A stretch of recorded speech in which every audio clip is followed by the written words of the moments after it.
Bonjour à tous. À partir du moment où l'humain se considère comme étant vivant, il donne l'accord pour que s'active en lui la programmation de la peur, notamment la peur de la mort. La peur prendra alors toutes ses formes durant son existence terrestre. La peur de mourir, la peur de manquer, la peur de perdre l'amour, la peur de ne pas être bien vu, la peur dans tous les domaines. Cette peur va s'infiltrer dans l'humain. Elle agira comme une gangrène qui va affecter l'âme et de facto va brouiller la clarté de la conscience humaine. Les forces compliquées en astral, qui sont derrière ce processus, passent également par des tierces personnes pour activer dans l'humain cette technologie dimensionnelle de la peur.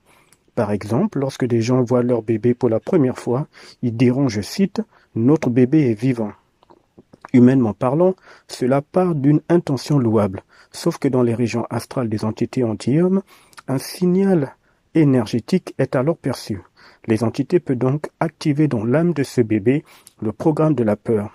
La peur n'est pas seulement une émotion ou un sentiment, comme cela est vendu dans l'humanité.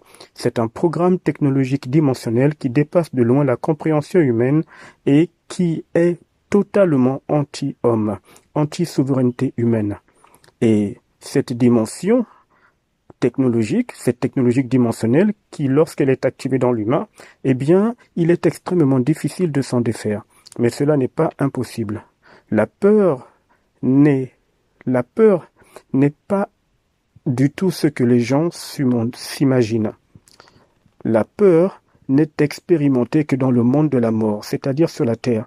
La peur est une manipulation mentale. C'est justement parce qu'il y a la peur dans l'humain que ce n'est pas réel. Si la peur était réelle, elle ne ferait pas peur justement, car dans les univers de liberté, le réel ne fait pas peur. La peur est une réalité manipulatrice, mais ce n'est pas réel. Cependant, son ancrage est si fort dans l'humain que l'humain considère la peur comme étant normale, comme étant réelle. Il n'y a rien de réel dans cette planète. Il n'y a que des réalités. Or, une réalité ne veut rien dire, car il y a plusieurs réalités, mais les réalités ne sont en aucun cas universelles. Elles n'ont aucun fondement universel. C'est pour ça qu'il y a plusieurs réalités. La réalité virtuelle, la réalité matière, la réalité parallèle, la réalité astrale, il y a plusieurs réalités et j'en passe. Seule la conscience humaine ainsi que l'âme humaine sont réelles. La technologie de la peur ne peut se déclencher que lorsque l'humain se considère comme étant vivant. C'est là que se trouve la grande supercherie. D'ailleurs, dans l'écrit religieux, Adam et Ève ne se sont jamais considérés comme étant vivants. Montrez-moi un seul passage dans l'écrit religieux dans lequel Adam et Ève ont fait comprendre clairement qu'ils étaient vivants. Il n'y en a pas. Et c'est pour ça qu'ils n'avaient aucune peur. Ils ne ressentaient aucune peur.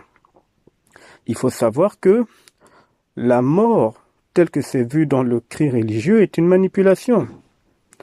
Une grande manipulation. Adam et Ève n'avaient peur de rien, même pas de la mort. Il est dit qu'ils prirent peur quand le fameux Dieu leur a parlé, parce qu'ils auraient mangé le fruit défendu. Écoutez, il est temps d'exposer ici une immense tromperie. Dès l'instant où vous considérez les entités comme étant des dieux, des êtres au-dessus de vous, vous activez plus fortement la technologie de la peur en vous. C'est pour ça que tout est orchestré sur la Terre pour que l'humain soit rempli de croyances. L'humain doit être convaincu qu'il y a des dieux, des êtres au-dessus de lui. Je rappelle ici que cette entité manipulatrice qui se fait appeler Dieu, quand elle a fabriqué Adam, c'est elle qui a dit qu'elle a soufflé dans Adam et Adam serait devenu vivant.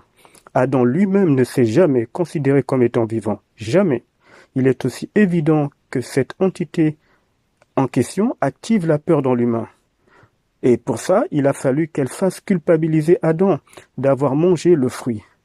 Et ainsi, cette entité qui se fait appeler Dieu a parlé à Adam et Ève pour déclencher le mécanisme de la peur en passant par le lien de la culpabilité. Tout ce qui déclenche la peur n'est pas réel. Aucune peur n'est réelle. Ça ne vient même pas de vous. Ça n'a jamais fait partie de l'humain. L'humain n'est pas du tout l'image que vous avez de vous-même. Si vous percevez cette information psychiquement, alors vous faites un pas royal. Un roi au sens universel du terme n'est pas dans la peur. L'humain n'est pas le corps de chair. L'humain est si puissant dans ce qu'il est qu'il n'y a aucune entité au-dessus de lui, absolument aucune. Ce qui est réel, encore une fois, ne fait pas peur. L'humain est esprit. L'esprit n'a ni début ni fin. L'esprit humain est éternel. Où avez-vous vu que l'éternité a eu peur un jour, ou que l'éternité a peur, et qui est au-dessus de l'éternité? Eh bien, personne. À plus tard.